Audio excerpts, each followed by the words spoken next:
What is happening in Net J Gaming Dude here, and I now having been a day removed from watching the new Sword Art Online progressive movie, Scherzo of Deep Night. I figured I'd probably just give my sort of like quick thoughts on the movie, maybe like sort of a mini review because I'm not going to go into spoilers or anything, because it's best watched knowing as little as possible, but having at least seen the previous movie, which was Sword Art Online progressive.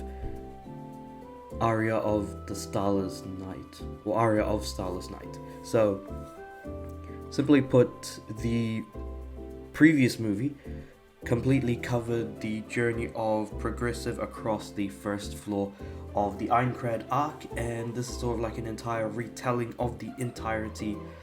So, I guess starting from the beginning, Progressive is a retelling of the entire Ironclad arc from the original series, and I'm looking forward to seeing how they retell it, because that was kind of like the first episode was the best part of the actual series until everything literally went into dog water pretty much second episode onwards.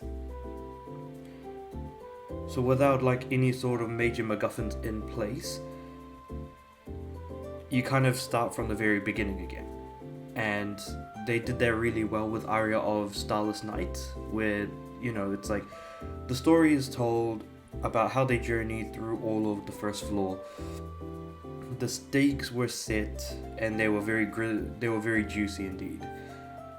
Now, in this movie, we're looking at the fifth floor, and essentially some sort of like, what's the word? Some conflict breaking out between some of the characters, and sort of the relationships of the characters kind of building together. So this is a bit of a slower movie, but there is a good amount of action, and when there is, it absolutely slaps. So I'm not going to go into the story too much more, but as far as the animation goes, which looks great, I wouldn't say it looks absolutely incredible. The fighting is also great. There isn't much. There's a lot of sort of slow build up in the beginning to, I want to say, 3/4 of the movie, and then the final quarter is just action, and it's great because there's no spoiler that every Sword Art on, like every floor in the Ironclad arc, or every floor within Sword Art Online does have a floor boss at the end. So if you've played any of the games, that should pretty much be like just knowledge to you already. And the boss fight was, I think it was a great fight, but was made absolutely incredible because of the music. I think the music was definitely the strongest part of the actual boss fight. The boss design looked pretty traditional, but the way it fought was pretty interesting, so I would have liked to see that in like a game if they haven't already done that. There was definitely a good amount of thought put into what the boss is, how it fights, the music. Everything was just put together just in like a brilliant package. So I think from all of this, I would say compared to like the rest of Sword Art Online, which I've pretty much seen just about every part of Sword Art Online, to me the best is still Sword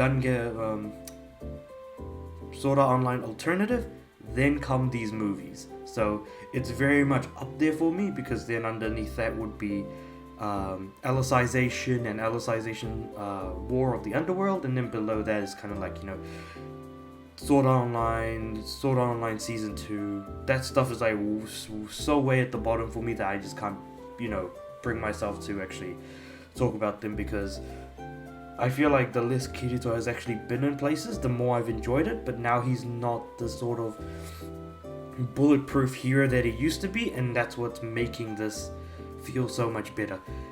Yui is nowhere to be seen, at least not yet. I don't know if she will actually appear later on, but as of right now, at the end of the previous movie, they did tease this movie, so they didn't do that this time around. So it'll be interesting to see what they do for the 10th anniversary of the anime anniversary, I guess, of Sword Art Online. So be interesting to see what they do there. But other than that, I was actually going to log in and rate this movie at an 8 out of 10, but I'm just going to have to do it on my phone because I have completely forgotten my password and also got locked out of my MyAnimeList account. So there are worse things to happen, let's be completely honest. So yeah, with all that said and done, those were my thoughts. So I'll see ya.